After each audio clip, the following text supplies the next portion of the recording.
ప్రేమ దేవుని వాళ్ళారా, మళ్ళీ మీ ముందుకిలా రావటం, దేవుని యొక్క మాటలు,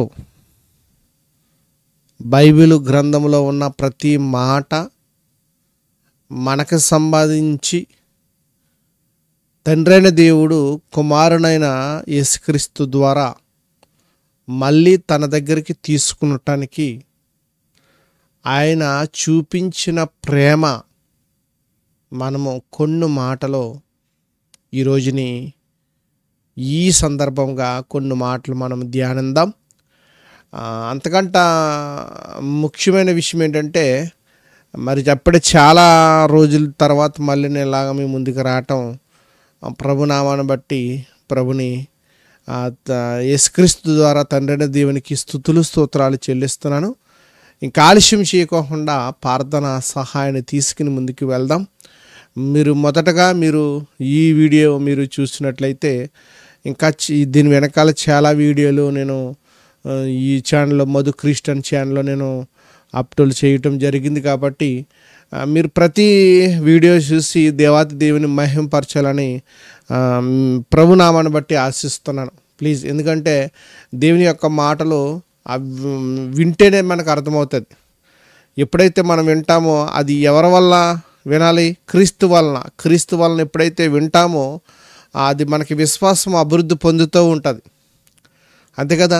యేసుక్రీస్తు ప్రభువారు శిశువులను ఎన్నుకున్నప్పుడు మొదటగా వాళ్ళు అంత అవగాహన లేదు. తర్వాత వాళ్ళు రాస్తున్న పత్రికలు, వాళ్ళు మనకి చెప్తున్న ఆ పునాది మీద మనం అందరం కట్టబడాలన్నది వాళ్ళు ఎంత లోతుగా అపోస్తలుడైన పౌలు గారు కానీ, అపోస్తలుడైన యోహాను గారు కానీ, అపోస్తలుడైన పేతురు గారు కానీ, ఇంకా అంద్రే కానీ, వీళ్ళంతా మీరు ఇవన్నీ కూడా మీరు చూసుకున్నట్లయితే చాలా విలువైన మాటలు మనకి వాళ్ళు అందించారు. ఎందుకంటే ఒక సాక్షిగా నిలబడ్డారు. యేసుక్రీస్తు ప్రభువారు వాళ్ళు స్వయంగా తాకి స్వయంగా విని పరలోక రాజ్యానికి నేను రాజులకు రాజు ప్రభులకి ప్రభు అని యేసుక్రీస్తు ప్రభువారు చెప్పినప్పుడు వాళ్ళు మొదటగా నమ్మకపోయినా తర్వాత ఆయన మరణ పునరుద్ధానములను తెలుసుకుని ఆయన నిజమైన దేవుని కుమారుడు అని వాళ్ళు హతసాక్షులు అవ్వటం జరిగింది. కాబట్టి ఈ రోజుని నీవైనా నేనైనా బైబిలు చదువుతున్న మనమైనా దేవుని యొక్క సహోదరుల్ని మనం అందరం కూడా ఐక్యత కలిగి దేవునిలో అందరినీ కూడా నడిపించాలి. ఎందుకంటే అభ్యంతరం అనేది ప్రతి మనిషికి వాడు పుట్టిస్తాడు. అభ్యంతరంలో ఎవరి వల్ల కలుగుతుంది అంటే అపవాది వల్ల కలుగుతుంది. అభ్యంతరానికి మూల పురుషుడు ఎవడంటే అపవాదే. వాడిని మనం చూసుకుంటూ వాడి యొక్క క్రియ ఎలా ఉంటాయి, వాడు ఎక్కడ మనల్ని ఏ విషయంలో మనల్ని లోపరుస్తాడు, ఏ విషయంలో మనకి ఆశ చూపిస్తాడు అన్న విషయాలు కూడా నేను మీకు ముందుగా చెప్పి నేను ముందుకు తీసుకుని వెళ్తాను. కాబట్టి ఆలస్యం చేయకోకుండా ఇంకా ప్రార్థన సహాయాన్ని తీసుకుని ఈరోజు చెప్పబడ్డ అంశం ఏంటంటే అభ్యంతరముల గురించి. అభ్యంతరములు కలగక ఉండవు, కానీ ఎవరి వల్ల కలుగుతావో అభ్యంతరంలో అతని వల్ల శ్రమ అతనికి. ఎందుకంటే అతను త్వరగా ఎప్పుడైతే అభ్యంతరంలో మన సంఘమైన పుట్టిస్తున్నాడో, అభ్యంతరంలో ఒక విశ్వాసమైన పుట్టించుతూ వాళ్ళని అభ్యంతర పరుస్తున్నాడో, అతను ఉండకోకుండా నడానికి ఒక రాయి కట్టుకుని నడి సముద్రంలో మునిగిపోవటం మేలని యేసుక్రీస్తు ప్రభువారే చెప్పారు. కాబట్టి అటువంటి వ్యక్తులు, అటువంటి సహోదరులు, అటువంటి మనుషులు వాళ్ళు అలాగే ఉంటారు. ఇంకా ఎప్పటికీ మారు మనసు వాళ్ళకి రాదు. మారు మనసు వాళ్ళు పొందాలనుకున్నా, మనోనేత్రం వాళ్ళకి వెలిగింపబడాలనుకున్నా, దేవుడు వాళ్ళకి శాంతి సమాధానం ఇవ్వాలనుకున్నా, దేవుడు అపారమైన తన చేతులు చాపుతున్నా వాళ్ళకి అర్థమవుతావు. మెయిన్ పాయింట్ ఏంటంటే వాళ్ళకి అర్థమవుతావు. అర్థమవుకోకుండా ఏం చేస్తాడంటే వాడు ముసుగు వేసేసాడు.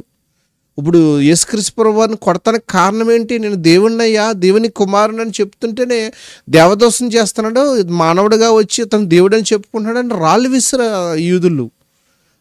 విరిసి అతన్ని కొడతానికి సిద్ధపడిపోయారు కదా, కొట్టేశారు కూడా కదా యేసుక్రీస్తు ప్రభువారిని. దుమ్ముగా ఒకసారి కాకుండా అతని మీద పడటం జరుగుతుంది. ఏంటి నువ్వు యెహోవా దేవుడు, నువ్వు దేవుడు అని చెప్పుకుంటున్నావు ఏంటి? అని అతని మీద తిరగబడటం, రాళ్ళు ఎత్తడం, అలా జరిగాయి అన్నీ వాస్తవమైన కార్యక్రమాలు అన్నీ.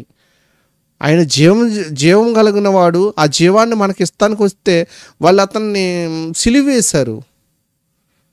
దేవుని యొక్క జ్ఞానాన్ని తెలుసుకోలేకపోయారు. ఆ జ్ఞానం ఆయనలో ఉంది, ఆ జీవం ఆయనలో ఉంది, అది మనుషుల్ని వెలిగిస్తుందని వాళ్ళు గ్రహించలేకపోయారు కదా.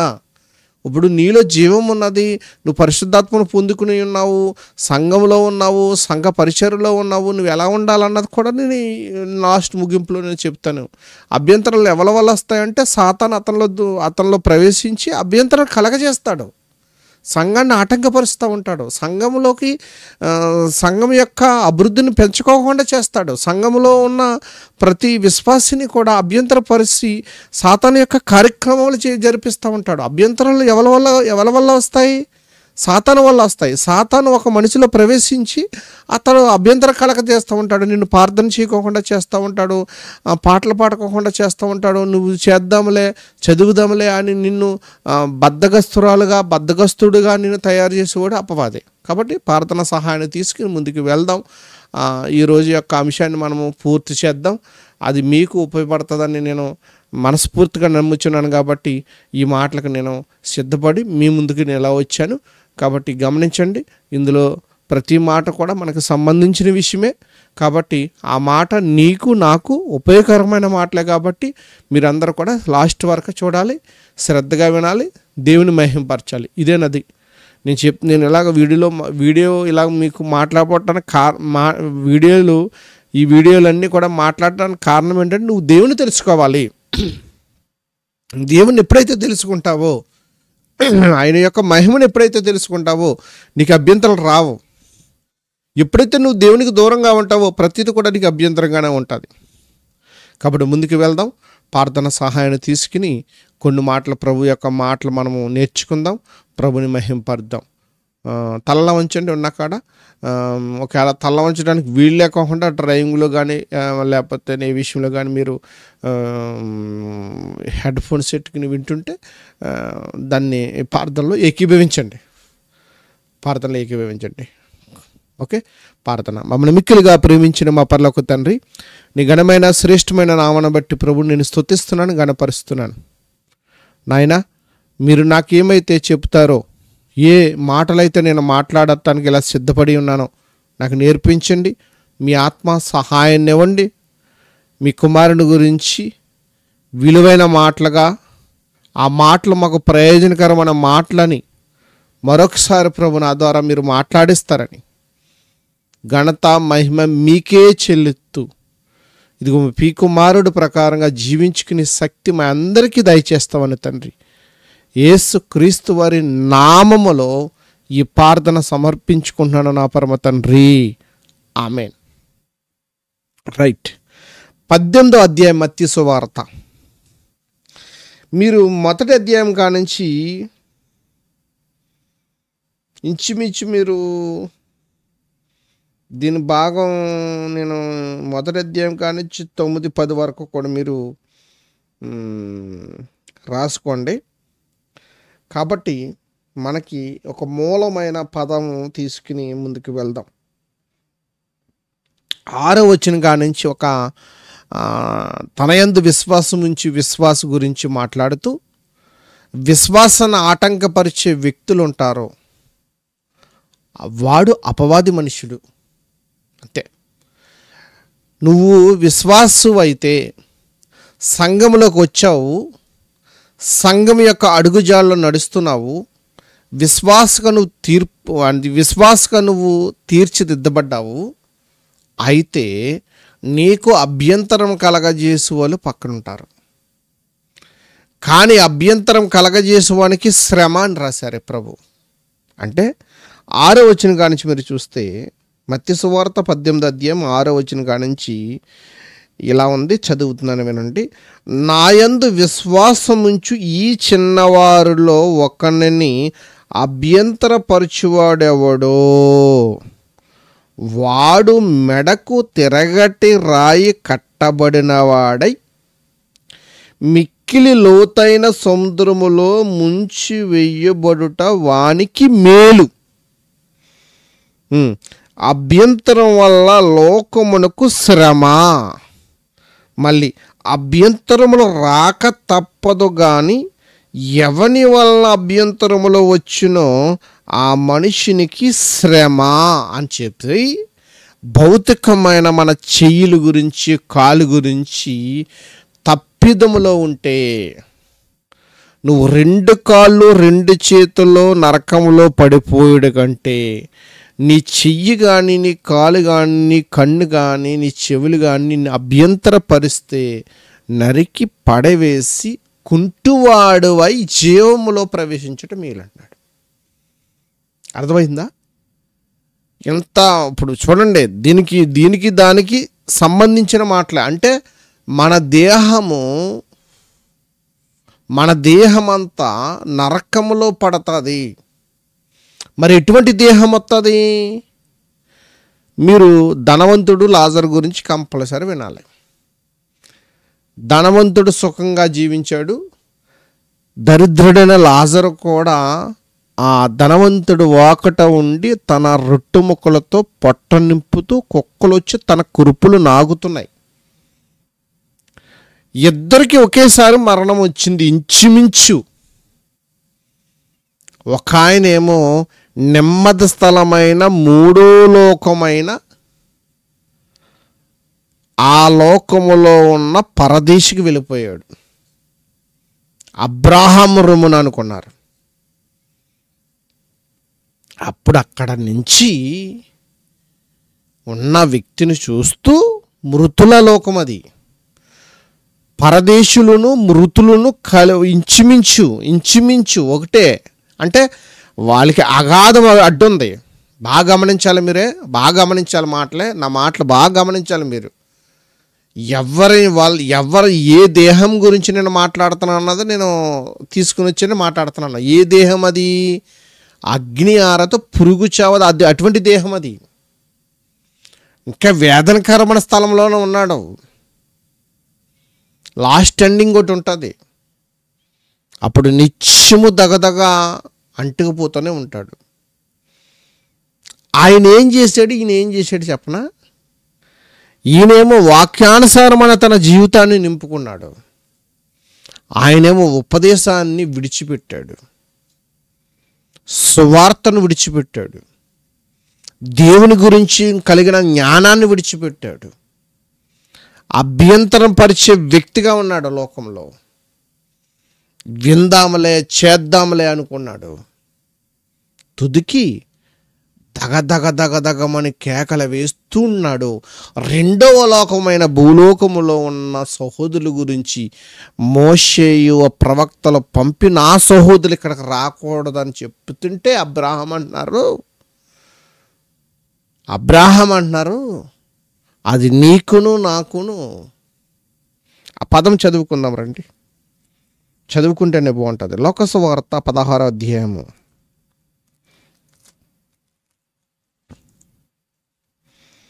లోకసువార్త 16వ అధ్యాయము.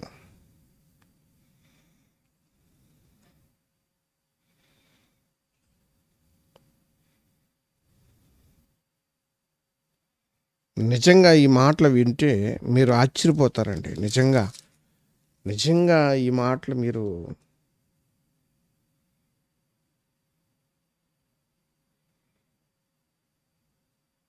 ఇరవై 16వ అధ్యాయం 27. అప్పుడు అతడు, తండ్రి, అలాగైతే నాకు 5 సహోదరులు ఉన్నారు. వారు ఈ వేదనకరమైన స్థలమునకు రాకుండా వారికి సాక్ష్యం ఇచ్చుటకై నా తండ్రి ఇంటికి వారిని పంపవాలని నేను వేడుకునిచున్నాను. అందుకు అబ్రాహాము వారి యొద్ద మోషేయు ప్రవక్తలు ఉన్నారు, వారి మాటలు వినవల్లని అతనితో చెప్పగా అతడు, తండ్రివైన అబ్రాహాము, అలా అనవద్దు.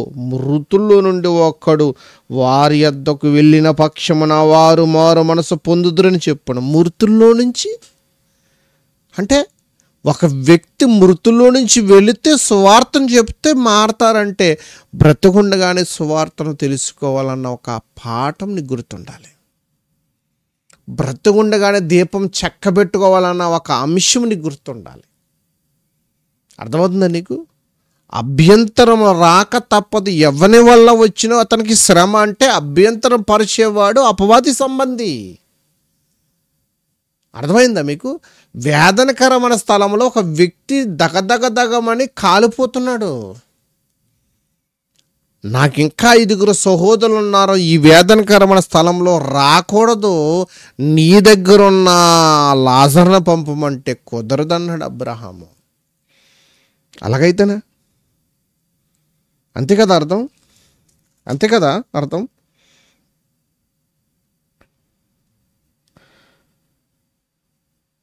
ఏం జీవించాడంటే చూడండి 25 వచనం. అందుకు అబ్రహాము, కుమారుడా, నీవు నీ జీవిత కాలమందు నీకిష్టం వచ్చినట్టు సుఖమును అనుభవించితివి.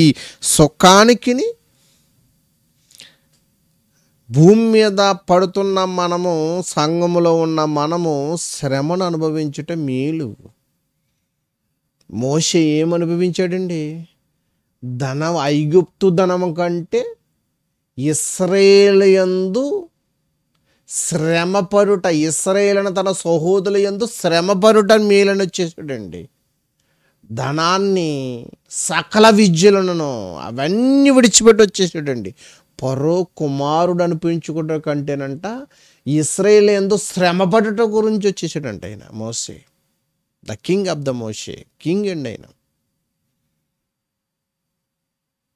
రాజుగారిని తెలుసుకుంటానికి రాజులా జీవించాడండి ఆయన నిజంగానే మోషే.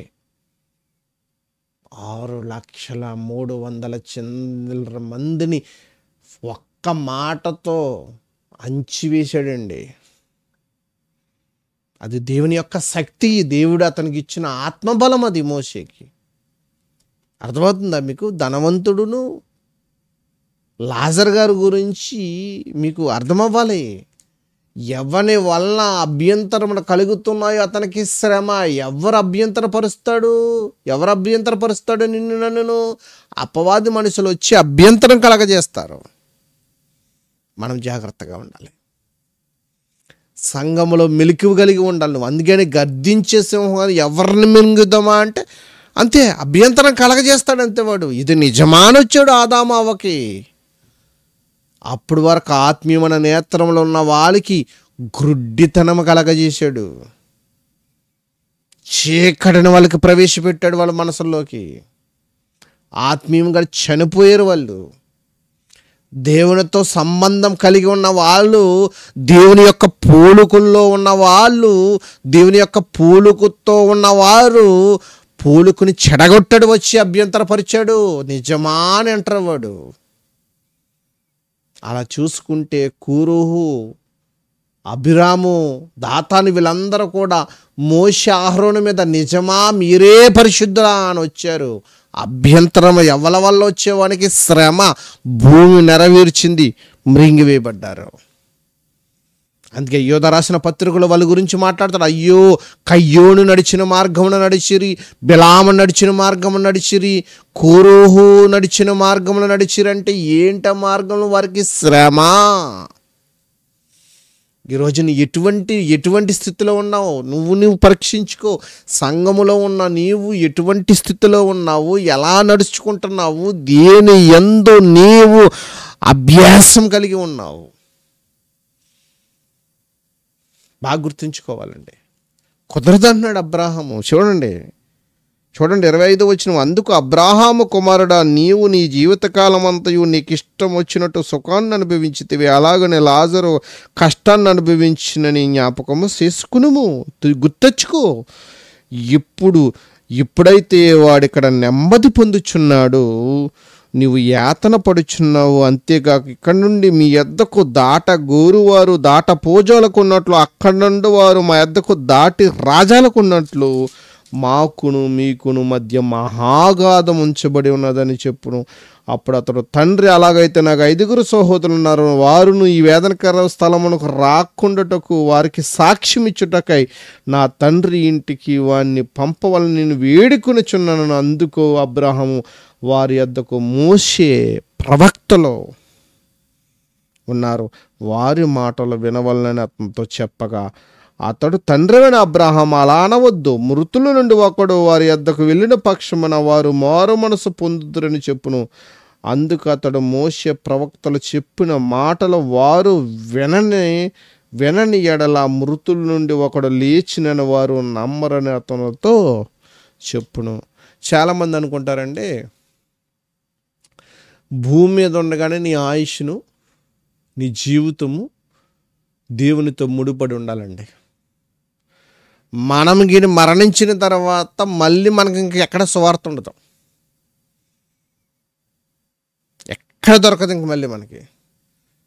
నీవు ఆత్మ నీ శరీరంలో ఉండగానే, ఈ గుడారంలో ఉండగానే ప్రభుని స్మరణించుకుంటానికి, ప్రభుని స్తుతించటానికి, దేవాతి దేవునికి కృతజ్ఞతుడవై ఉండటమే మేలు. గమనించారా? ఎవని వలన వస్తాయో అతనికి శ్రమ. శ్రమ అంటే అర్థం ఏంటి? సాతాని సంబంధులు ఉన్నారు, మనం చాలా జాగ్రత్తగా ఉండాలి. కాబట్టి నీ కన్ను అభ్యంతరపరిస్తే తీసేయటం అంటే ఏంటి? నువ్వు మారు మనసు పొందాలంతే. అర్థం అదే. ఈ చెయ్యి తప్పు చేసిందని చెయ్యి కోసేసుకోకూడదు, మారు మనసు పొందాలి, మనస్సు మార్చబడాలి, మార్పు చెందాలి, మారు మనసు పొందాలి. అలా పొందితే దేవుని రాజ్యానికి నువ్వు సమీపంగా గొప్పవాడు అవుతావు. అదే మత్తయి సువార్త 18 అధ్యాయములు ఇదే ఈ విలువైన మాట మనం చూసుకుని ముగించుకుందాం. మత్తయి సువార్త 18 అధ్యాయము 3వ వచనం, మీరు మనస్సు మార్పు నొంది బిడ్డల వంటి వారైతే గాని పరలోక రాజ్యంలో ప్రవేశింపరని నిశ్చయంగా మీతో చెప్పుచున్నాను. కాగా ఈ బిడ్డ వలె తన్ను తాను తగ్గించుకునేవాడు ఎవడో వాడు పరలోక రాజ్యంలో గొప్పవాడు. మరి ఇలాంటి ఒక బిడ్డను నా పేరట చేర్చుకున్నవాడు నన్ను చేర్చుకును. అర్థమవుతుందా? అభ్యంతరం రాక తప్పవు. ఏ మనిషి వల్ల అభ్యంతరాలు వచ్చాయో అతనికి శ్రమ. నువ్వే ఒక నిర్ణయానికి వచ్చేయండి, నేను దేవునిలో ఉండాలనుకుంటున్నాను, దేవుడు నాలో నివసించాలనుకుంటున్నాను. అభ్యంతరం కలగజేసే వ్యక్తులకి నేను దూరంగా ఉంటాను. దుష్టుల ఆలోచన చొప్పున నడవక, పాపుల మార్గమున నిలవక, అపహాసకుల కూర్చుండిన చోటుని కూర్చుండక, యెహోవా ధర్మశాస్త్రమందు ధ్యానించేవాడు ధన్యుడు అని కీర్తనకారుడైన దావీదు గారు రాసిన కీర్తన నీకు నాకు అర్థమవ్వాలండి. అభ్యంతరాలు వచ్చేవానికి శ్రమ, అభ్యంతరం రాక తప్ప వచ్చేవాడిని అంట. అభ్యంతరం ఎవరైతే కలగజేస్తారో వాళ్ళకంట ఎటువంటి శిక్ష ఉంటుందో ముగింపుగా మత్తయి సువార్త 13 అధ్యాయము 41వ వచనము, 42వ వచనము, 41వ వచనము చదువుకిని మనం ముగించుకుందాం. గురుకులు ఎలా కూర్చబడి అగ్నిలో కాల్చవేయబడును అలాగే యుగ సమాప్తి జరుగును. మనిషి కుమారుడు తన దూతలను పంపును, వారాయన రాజ్యము నుండి సకలమైన ఆటంకములను. చూడండి, వాక్యం వినకోకుండా చెడగొడతారే, వాక్యానికి వెళ్ళొద్దంటారే, వాక్యం వద్దు, ప్రార్థన వద్దు, మనం ఇలా మాట్లాడుకుందాము, దేవుళ్ళు లేరు ఎవరు లేరు అని చెప్తారే, హేతువాదులే, భక్తిహీనులే, ఆటంకపరచువాలే, సమస్తమంతా ఫిల్టర్ చేస్తారంట దేవదూతలు. చూడండి, వారాయన రాజ్యం నుండి సకలమైన ఆటంకములను దుర్నీతి చేయవారిని సమకూర్చి అగ్ని గుండములో పడవేయుదురు, అక్కడ ఏడుపు పండ్లు కొరుకుటయు ఉండును. అప్పుడు నీతిమంతులు, నువ్వు నీతిగా జీవిస్తే శ్రమ వచ్చిన, ఉపద్రవం వచ్చిన, ఏమొచ్చినా, కష్టం వచ్చిన, ఏమొచ్చినా ప్రభులో నువ్వు అలా నిలిచి ఉంటే నువ్వు నీతిమంతుడు అంటున్నారు ఆయన. అప్పుడు నీతిమంతులు తమ తండ్రి రాజ్యమును సూర్యుని వలె తేజరెల్లుదురు, చెవిగలవాడు వినుగాక. మనమందరం విందామండి.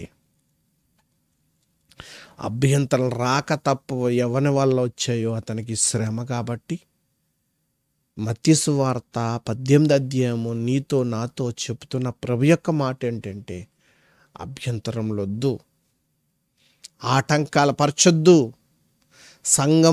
సంఘం యొక్క ఆ సంఘము క్రీస్తుదైతే ప్రతి వారిలో క్రీస్తు నివసిస్తుంటే తన సంఘాన్ని అభివృద్ధి పరుచుకుంటుంటే నానాటికి అభ్యంతరంలో మనం ఎవ్వరికి కలగజేయవద్దు. ఒకవేళ అభ్యంతరంలో ఇంకెవరైనా కలగజేస్తూ ఉంటే ఇప్పుడే మారదాం. అలాంటి వాళ్ళకి వాక్యం చెబుదాం. వాక్యం యొక్క అడుగుజాల్లో వాళ్ళని నడిపిందాం.